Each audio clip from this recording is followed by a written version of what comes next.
Hey, welcome back.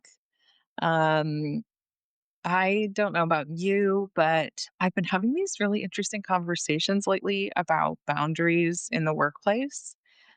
And I thought I would bring it to an episode here because it's just that it's really interesting. I feel like I've done a lot of personal work to have those boundaries, and everybody's on their own journey, right? Whether you have them or not, whether you have too firm of boundaries or none at all. But I do think that we are all working on it. And it's really interesting to, in my opinion, go from like people pleasing, constantly sacrificing yourself and your family and whatever else, personal time, friends, to be seen as the dependable one at work or to be seen as, team player, whatever. And so I just like really want to challenge that way of thinking because I've had to really grapple with it over the years. And I think we should talk about that today. Friendly reminder, grab your coffee, grab your tea, whatever you need to dig in. We are going to, feel free to fold your laundry too. This is not a heavy episode. You could definitely do both at the same time. Wash your dishes on your lunch break and listen to moi. All right. Before we dive in today, I want us to do an exercise. It's just going to take 1 minute. So, everybody, take a deep breath with me. Like, actually do it. Okay. Close your eyes. Take a deep breath. Okay. Good. You can keep your eyes closed or you can open them. And I want you to think about how your body feels when I read these things off to you. You get a Slack notification that pings at 8:47 p.m. and right after you finally got your kids to bed and there was no World War III over brushing teeth or, sibling fights or any meltdowns and you finally just sat down or maybe you're doing your skincare routine or whatever, finally found time for yourself. How do you feel about that Slack notification? You see a quick question email come through from your boss on a Sunday night when you're trying to meal prep for the week or pack lunches for your kids or honestly just do nothing.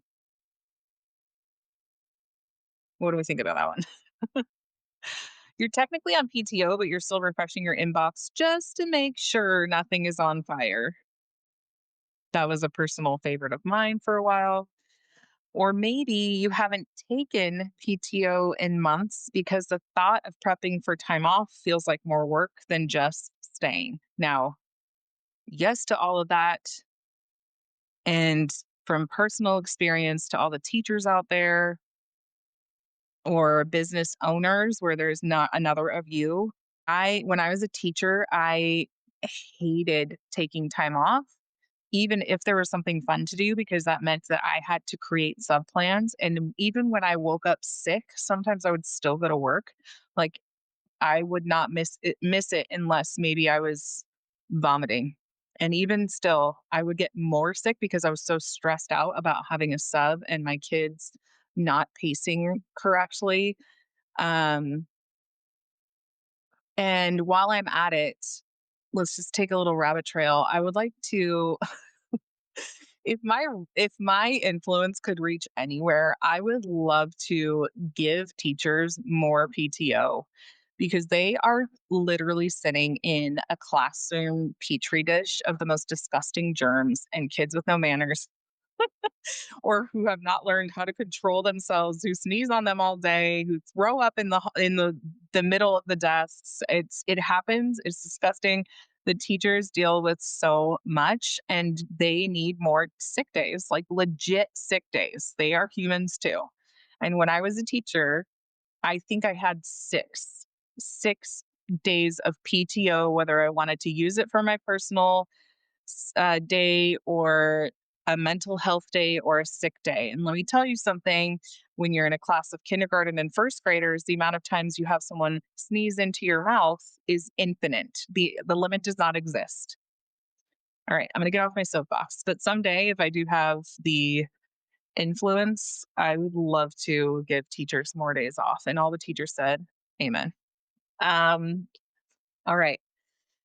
So if you were listening to those things I was asking you to reflect on, the Slack notification, the quick question email, checking your email while you're on PTO, how did those moments land in your body? Like, do you feel a knot in your chest? Does your heart rate increase?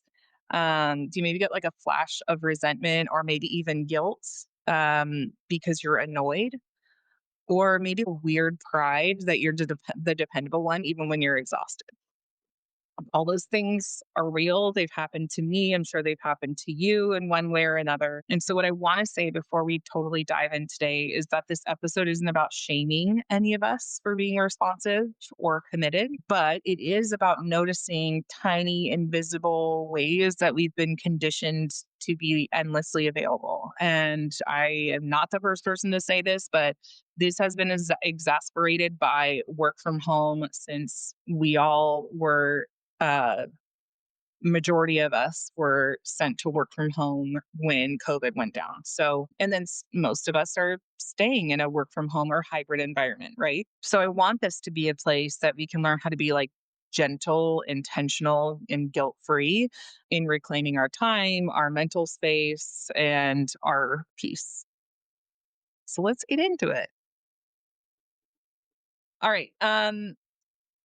This is my favorite one that I dealt with a lot, the always on track. So here's the thing about boundaries when you're a working mom.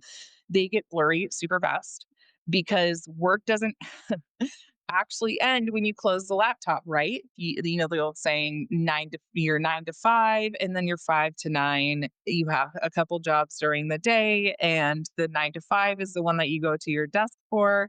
The 5 to 9 is your children, all of the after school activities, all of their homework and bedtime routines, and all of the stuff, right?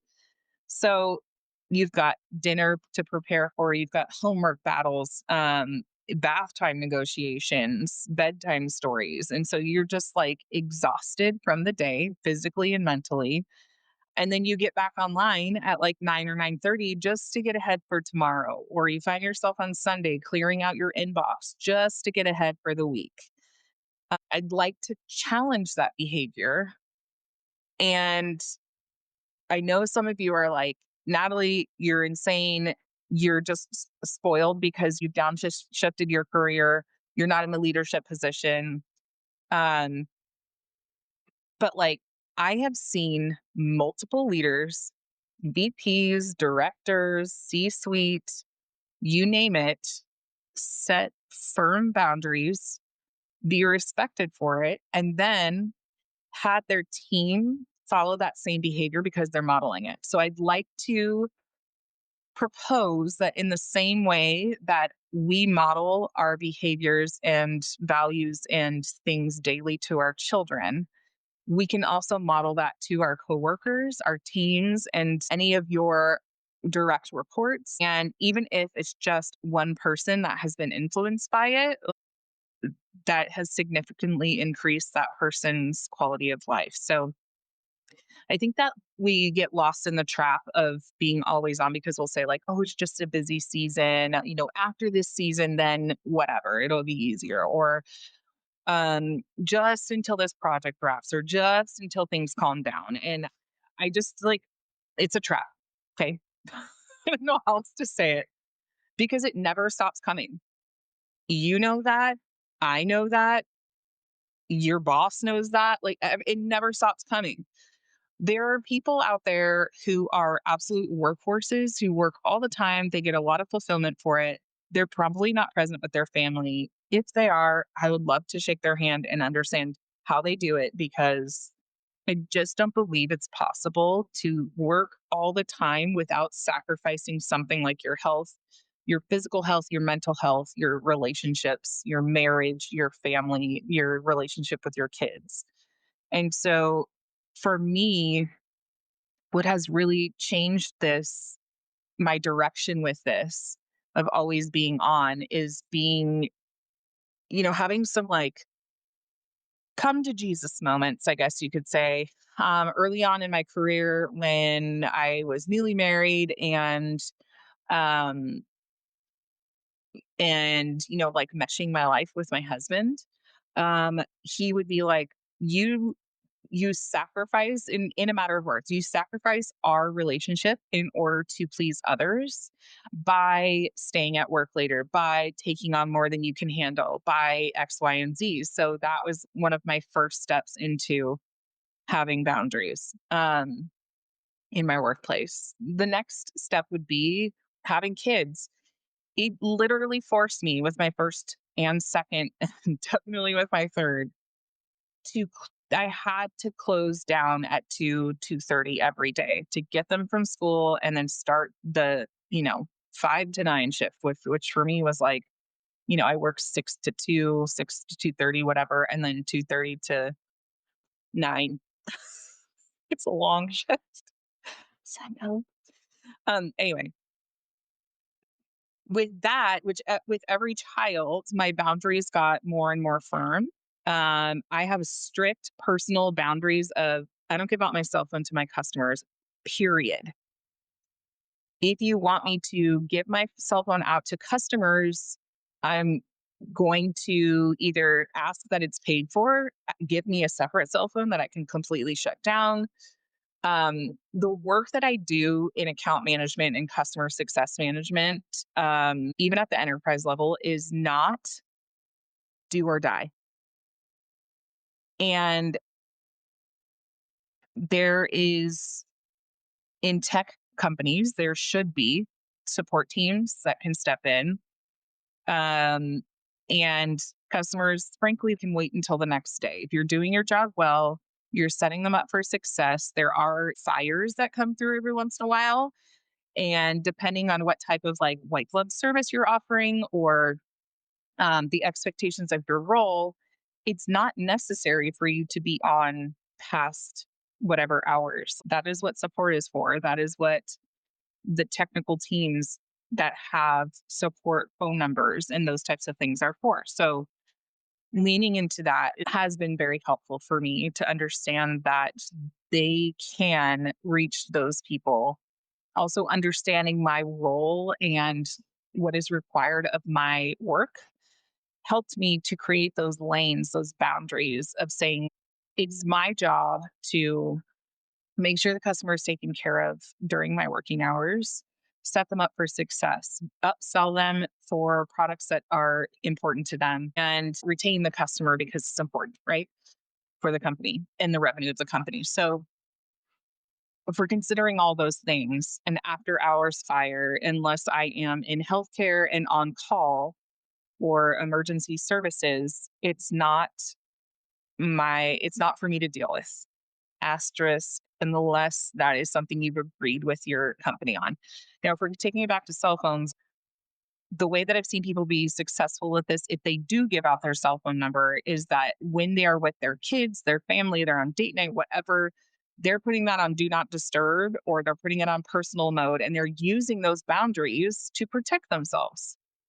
I turn off my Slack notifications on my phone. I do not let them show up. I turn off actually no matter what the app is for. Majority of my apps, I do not let the app notifications come through. I can't handle the mental load that it causes and also the distraction. Like I cannot ping pong back and forth, back and forth, back and forth between tasks during the day. It is too disruptive to me and I have a really hard time getting back on track. Um, and so when I get stupid notifications for, like Instagram or whatever, I don't need those. I don't need an email notification that somebody emailed me from work. I'm already checking my email compulsively. I don't need a Slack notification on my phone. I can access Slack if I need it. And again, like after hours, that is a boundary that I've set up. I have my hours on my Google Calendar. This is when I start my day. This is when I end my day. This is when I have a calendar booking link for appointments with customers. I choose not to have appointments with customers on Monday. And if I do have appointments with customers on Monday, they are booking that in advance. Okay. So we're getting like very specific here, but the point is it's my responsibility to turn off. In today's modern age, in the year of our Lord 2025, we have so much technology at our hands and so much free will and the ability to create those boundaries that I actually don't understand fully when people have no boundaries at work, period, boundaries at work. But I also don't understand how we're not utilizing silent notifications. I'm not active now. Um, those types of things. Putting on an email notification for when you're on vacation, an automatic email response. I'm not sure that I understand that. Besides it being a lack of boundaries, a lack of communicating maybe those well. And so I've also made it a habit to say, hey, hiring manager, or hey, current manager, it's really important to me to have time with my kids. That is my driving force. I want time with my kids, time with my husband. And so I will give you 100% of what I have between the hours of 6 and 2:30. And that is when I am available to you. If there is a true emergency, you have my cell phone. But majority of those people will say, "Cool, I totally get it. I will not bother you." And they trust me as an adult who's been working for I don't know how many years now, 20 years, who has been working for a while to put those boundaries in place. So if I say to you, I'm available between these times, I'm responsible for what happens after hours. If we are doing a project and we all decide on working on it at night, then guess what? My boundary is I take time off in the morning or I take time off the next day if I can't make it happen that day. Like I have to protect my working schedule and my boundaries. So I think it's important to note that we have to take baby steps towards building those boundaries. And so, like I mentioned to you, like I had a couple steps where it was like my husband, my accountability then was to my husband and my children that they needed me to be present, and they wanted time with me after work. Um, so what I think is helpful to consider is maybe like setting a soft stop and a hard stop. So for me, what it looks like is in the morning, I do inbox and admin. I also do that in the afternoon as closing activities. I save all of my admin work for the afternoon if it can wait.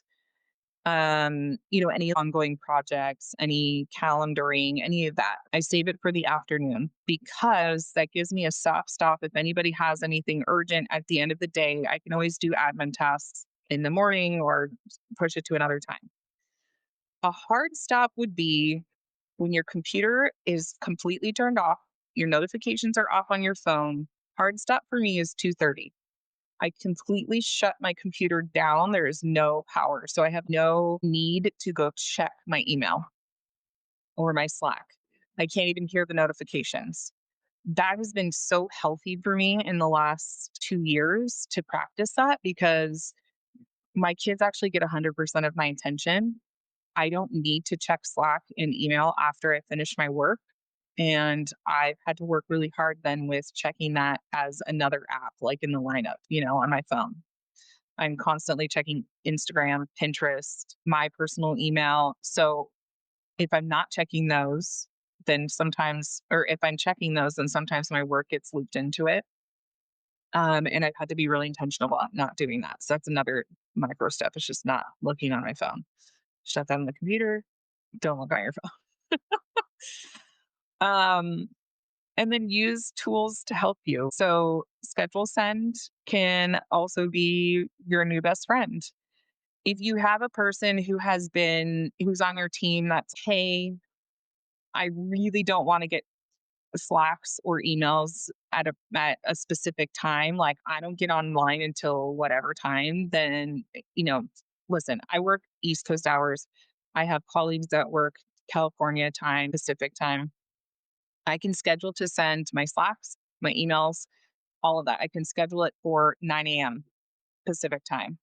Now, again, like, it I don't always remember that because that's not the way my brain is operating. My brain is like, I don't pay attention to people's Slacks if they're before or after my working hours, so they probably don't either. That's not how everybody thinks.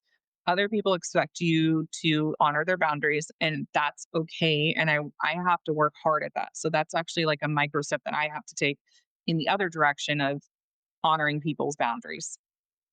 So if you write an email at 9 p.m. and you can schedule to send it the next morning at whatever time.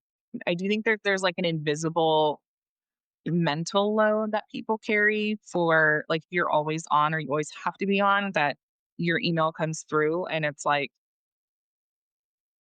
okay, here we go. It's 9 p.m. Someone's emailing. I guess I need to check it.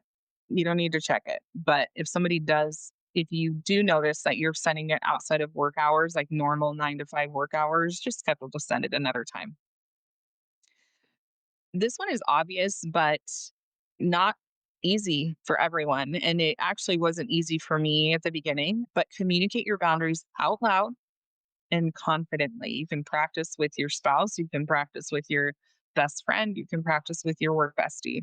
Um, so a simple, clear statement like, I log off at 2:30 p.m. to spend time with my family, but I'll pick this up first thing tomorrow when you're chatting with someone, right?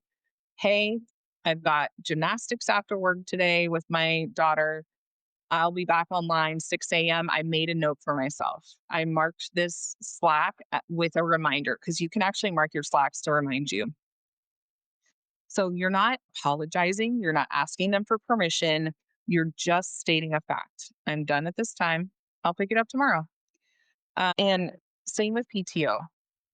Looking ahead at your calendar, prioritize what is coming up, what needs to be done before you leave, and what can wait until after you return. Communicating that, but PTO, in my opinion, if we're preserving peace, mental health, physical health, and creating strong boundaries, that is not a time for you to catch up without meetings. What is that? That's not PTO. Just go sit at your desk or sit outside. So, why would you take paid time off and pay to go somewhere and have an experience and then check your work email? You're working in another place, and that's not paid time off. It's just a different location. So, if this is something that you're struggling with, I would encourage you to start small if you need to. So, maybe just one of your days is email free, Slack free, turn it off completely, and then to scratch that itch, check your emails the other days. I don't know. Maybe you have 2 days and then you just keep like building that up and flexing that muscle. But you also have to protect your emotional energy. Um, and I think the way that I've seen this show up for me is somebody asks me to do a project. I immediately say yes because I want to please them. I want them to think I'm amazing and I can do all these things. I can't. How do you balance it all? I don't. Nobody does. And if they do, it's because they have extra help, period. Like their parents are involved or they have hired help, and there is nothing wrong with that. But you literally cannot physically, mentally do it all. It's a lie that we've been fed. And as working moms in 2025, it's just not sustainable. So I have had to learn to say no to the extra projects, the last minute meetings, the quick favors. And I've had to ask myself, what will this actually cost me? Will it cost me time, sleep, patience with my husband and kids, my own peace of mind? And so when you really think about that, and I've done a lot of that throughout the years. This is something that I'm constantly working on. But if that answer feels heavy to you, it's your body telling you something. So I would really encourage you to listen to it. And it feels scary to move away from always being on, but if protecting your emotional energy and showing up for the people you love is more important. The project is going to get done. The quick, the quick, hey, can you do me a quick favor can be done by other people. And that might not be something you feel really great about, but you can also say to them, I would love to do you a quick favor. I'm offline right now. I'm getting ready to log off, but I'll be back on in the morning. Can this wait till the morning? No, that's okay. I'll find someone else. Okay, cool. Try it. Try baby steps. And then of course, the guilt. We deal with so much guilt as moms, and especially as working moms. So when guilt creeps in, because it will, we know that it will, I think that we need to remember that boundaries can feel selfish, especially as moms, especially as women, because we are praised our whole lives. Oh my gosh, you're so helpful. We're accommodating. We're available. We're putting everyone else first. And so when you start saying no, or you log off on time, or you don't respond immediately, the guilt, it hits pretty hard. And honestly, for me, it was always tied with, there was like anxiety looped into that. It was very much like, if I say no to this, I'm going to lose my job, which is which is not realistic or logical. It was like, oh, maybe they'll think that I'm lazy or not committed, or maybe I'm not a team player. That the team player one is actually still something I really struggle with. Um, just recently, I was asked to take on a project for a coworker who was going out on maternity leave. Because I downshifted, I had extra hours in my day, and I said yes because I wanted to be seen as a team player. There are plenty of people in our organization that could have taken it on. And I said yes, and it immediately stressed me out. Um, it, I should have just said no, and that I didn't feel equipped to quite do that yet. But I said yes anyways because I was so worried about not being seen as a team player. Um, and so listen to yourself. If somebody asks you, "Hey, can you do this project?" or "Hey, can you take on this responsibility?" Sit with it for a second, say, "Let me think about it." And then I want you to think about what it's going to cost you and what you're afraid that you'll look like: lazy, uncommitted, not a team player.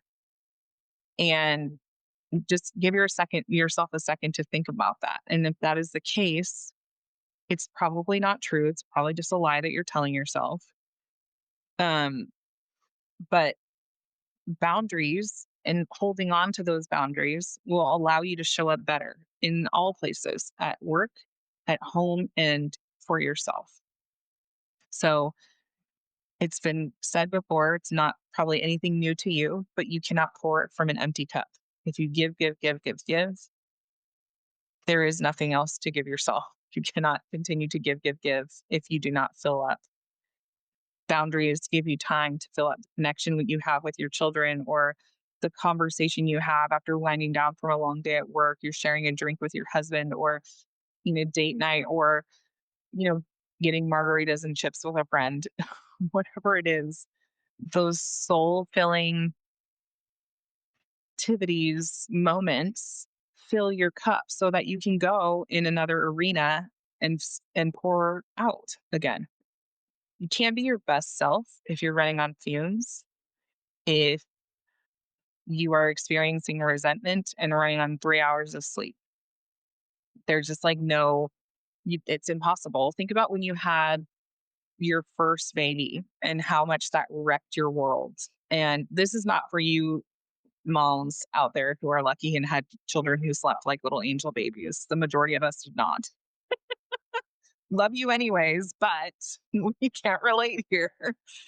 If you When you think about, like, when your babies were infants and they were constantly up and so were you, do you remember when they started sleeping well and then all of a sudden a regression hit? I remember being like,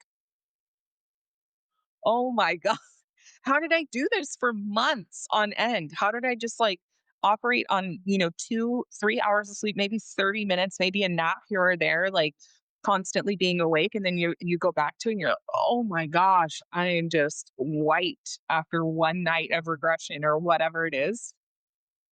I think about that with boundaries. If you have boundaries and you go back on it because it's just a season or it's whatever, you're going to put yourself back in that place of exhaustion. And I would hope that you would be able to pull back and be like, whoa, what is this? What is going on? Do an audit of your time, of your responsibilities, of your what you've said yes to, and either plan to say no in the future or ask for help and offload. Leaders, this for you looks like delegating. There are plenty of things that your direct reports would love to take and run with. Projects, um, spreadsheets, all of those little tasks, those are learning lessons and learn and building blocks for them to be able to move towards potentially management someday or to understand the backside of the business so that there's more clarity for them, more ownership and responsibility, and everybody wins. You get to take that off your plate and you get to fly higher, right? So then leaders, I would challenge you to delegate some tasks that project that maybe doesn't actually need your attention, it needs somebody else's attention, and you can say no to that. No, no, thank you for thinking of me, but I can't take that on right now. I have too much on my plate. Um, should we get to the point as leaders that we're delegating everything? No. So you know that, you're smart. And the thing I think that I'm reminded of the most is, listen, here's the hard truth, and I'm sure you've heard it before. If you die tomorrow, your company will replace you within a week or the next day. They have people that could backfill you. You're irreplaceable at home with your family, with your spouse. They are the ones that will forever feel the whole of your absence. That's just how it works. Okay. It's really uncomfortable to hear. It's uncomfortable for me to remember when I think about my health, when I think about my husband, when I think about my kids, and when I think about my friends. I will always show up and do my job to the best of my ability. I will give 110% in the time that I am required to be there. And over the years, I've just learned I have to log off. I have to be done. So when that guilt shows up, I want you to remind yourself boundaries are not walls, they're a fence with gates you get to control. Isn't that fun? It's not black or white there. You can decide when you open them and you can decide who gets access and what is worth your energy. All right, friend, what's one tiny boundary you can try this week? Think about what we talked about. Um, what's one that you can set that will make your life just a little bit lighter? So maybe it's turning off Slack notifications after a certain time of day. Maybe it's actually taking your full lunch break away from your desk, away from your computer. If you have to, go set your phone down in another room. Maybe it's not checking work email before school drop off. If you work a typical 9 to 5, maybe you should not be checking that email and be present with your kids. Maybe it's using your PTO to rest, not deep clean the house and run errands. Maybe the way you protect that time and your physical and mental health is that you schedule the house cleaner to come one day that week. You schedule groceries to be delivered. And maybe you ask a friend to go for coffee, or you ask a friend to grab lunch with you, or you just literally sit in your nice, clean house and take a nap or watch a show or eat a delicious meal that nobody is whining about. You know what I mean? So start small, build trust with yourself. Every time that you hold a boundary, you build trust with yourself and it makes it easier to set the next one. And the thing about boundaries is you can fluctuate. Remember we were talking about that fence, you can go in or out. You may take it too far sometimes. That's okay. We're humans, we make mistakes. You can apologize for that and move on, try better next time. Um, but I think if you're truly listening to yourself, you're building trust with yourself, and you're seeing that the world's not going to fall apart because you set that boundary, I think that you'll start to experience more peace. And isn't that what we're all looking for? Like on the other side of those tiny daily decisions is peace, is health, is connection. And and ultimately I think that's what we want. That's what I want. And that's what I want for you. I hope this episode made you feel seen. Please share it with another mom who needs the reminder that boundaries aren't just allowed, but they're necessary. And if you're listening while you are commuting or folding laundry or hiding in your car for 5 more minutes of quiet, I see you. You're doing an amazing job. You need to hear that. Thanks for grabbing coffee with me today. I'll see you next week for another honest conversation.